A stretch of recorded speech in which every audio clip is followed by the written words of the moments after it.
MacFootball.com. We're talking to head coach of Albright, John Marzka.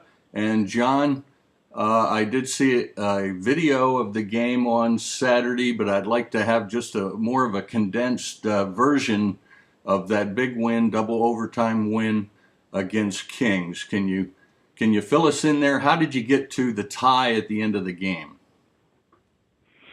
Well, it was one of those games with a lot of momentum swings back and forth, right from the beginning, and we certainly made some mistakes. I mean, we're a very young football team this year, as you know. I mean, I've got 4 or 5 freshmen playing for us at any one time on offense, and so we got a lot of puppies running around, and it's taken us a while to certainly, grow up and mature as a football team.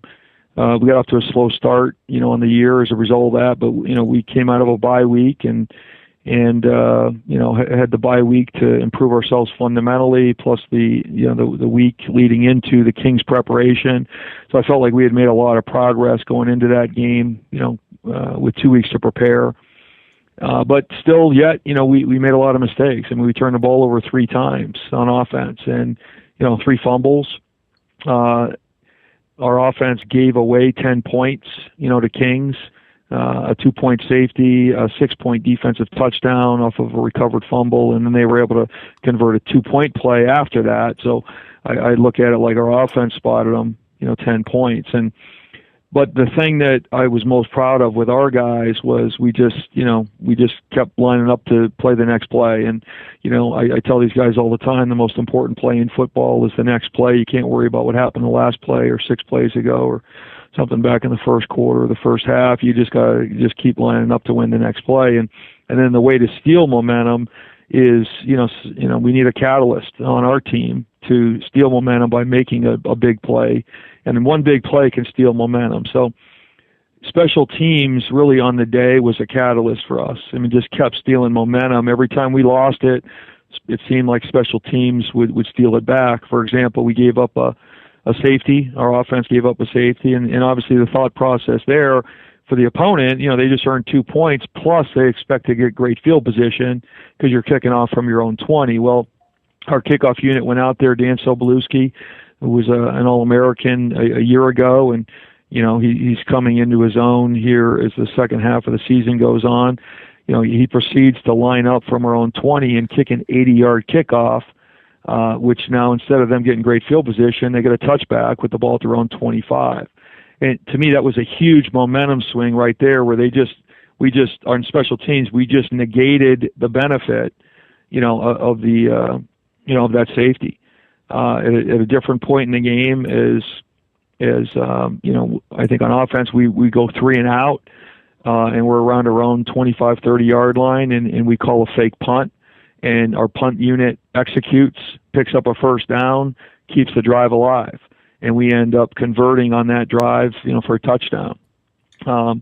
At a point when we needed, I can't remember exactly what point of the game it was. I think it was where we needed, we're down by 3 and needed to tie, and we line up for what's a 52-yard field goal, which would be a school record, and we made it. Dan Sobolewski made a 52-yarder school record. Yeah, I see see huge that. momentum. He's the one of the MAC weekly honors for his kicking, and special teams can be something else, can't they? And swing Absolutely. a game, like you said. Mm-hmm. Absolutely. So it was just momentum swings back and forth, and special teams was a big part of keeping us in the game and stealing momentum, and helped us get to a position where we're tied in the fourth quarter. But then in the fourth quarter, we're driving down to score to try to win it in regulation. We get all the way down to the red zone, and that was our 3rd turnover. We turned the ball over down in the red zone going in, and then our defense had to make a stand in regulation to keep Kings from scoring, and that's what forced the overtime, segment and got us to that point. But again, we just kept, I think to be a successful program, you've got to be able to overcome your own mistakes. And and I felt like we were able to do that on Saturday, and that's what kept us in the game and kept us in position to have a chance to win in overtime. What's impressive is it's so hard after you maybe could win the game and have a turnover to bounce back, and you did in double overtime eventually. I think it was a running play around the left side Yes, to win that yes. game. Wasn't that it?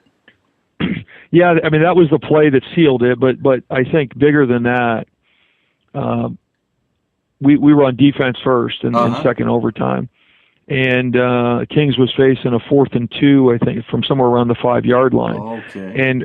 And rather than, take the points and kick a field goal and force us to at least do the same, they decided to go for it on 4th down. Now, they were in a similar situation in the first overtime. They went for it on 4th down. Now, they had to go for it on 4th down because we had scored a touchdown on our drive. But, they converted on 4th down to force double overtime. Well, then they get another 4th down situation. Rather than take the points, they decided to go for it on 4th.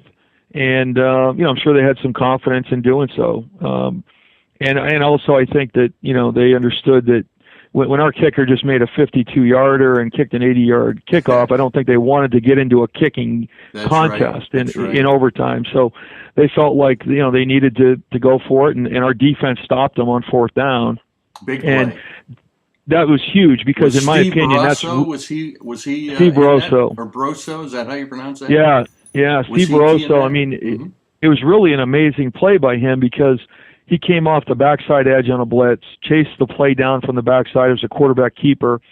He wrapped up the quarterback short of the sticks, and then the quarterback, while in the grasp, he laterals the ball to the only guy who was behind him, which was a lineman. Steve then came off of the quarterback and then went and tackled the lineman who now had the ball. So he made the tackle twice, really on one play. Wow. It was a huge play. And to me, that's really the play that won the game because that changed everything when our offense had the ball in overtime. Now we knew, quite honestly, all I had to do was line up on 1st and 10 at the 25-yard line, kick a field goal, and win the game. Right. And we were that confident that we could make it. Now I think King's also knows, now, I mean, we're pretty high percentage from that range. And so it changes their mentality, knowing that all we need is 3, and they're rolling the dice a little bit, and we caught them in a blitz, on that 23-yard touchdown scamper down the left side. They really packed the box. They blitzed everybody inside trying to stop power, and we caught them. We got them pinned in, and we had the whole perimeter. There's really nobody left outside because they were blitzing everybody, and we were able to rip off a touchdown down the left side and make it official to win the game. But the bigger play to me was the 4th down stop on defense. Now, you could, if you win out, go 5 in a row, and I know you take games one at a time. Wilkes is kind of on a downslide right now, but I've seen Wilkes play Delaware Valley and played him tough for a half. Other teams tough. I think this is going to be another big game for you over in Wilkes Barre. Yeah, absolutely. I mean, look, we started out in conference play. We started out 0-4. I mean, we were playing the meat of the schedule certainly up front, and as young as we were, it was just tough to be able to finish the way we wanted to. But like I said, we got our legs back under us against FDU and came away with a win. I thought we had a successful bye week. We come out and build some more momentum with Kings. And so now we're just taking it one game at a time. We're going to go up to Wilkes, and the goal is to be 1-0 again this week. Saturday at 4:00. And but Wilkes has the exact same in-conference record as we do. I mean, they're 2-4 in conference. We're 2-4 in conference. So I'm sure they're looking at this as an opportunity for them, to get another win under their belt. And so I'm sure it's going to be a great test. They're going to give us their best game. We got to go to their place to play, which is not an easy place to play. I mean, Wilkes always seems to play better at home, than they do on the road, is in my experience in 8 years in the conference. And, I'm sure they're going to give us their best effort. And they put a lot of points on the board against some people. I mean, they put a lot of points on the board against Del Val. That's right. They've been able to create turnovers. I think in the Lycoming game, I think Wilkes was +2 in a turnover. They played Lycoming tough, yeah. Yeah, yep. And so they can bring the game, yep. Yep, and so they're no huddle, and they're running a lot of plays on offense. I mean, I think in the Del Valle game, I think they ran 113 plays. Yeah. I mean, they're getting a lot of plays in, and a lot of opportunities, and it can tire your defense out. And they've been able to move the ball and sustain drives, and so we got to bring our best effort if we expect to be successful. Well, we thank you for the interview here, and good luck next week over at Wilkes Barre, and we hope to catch you sometime down the road, John. Okay, John, I appreciate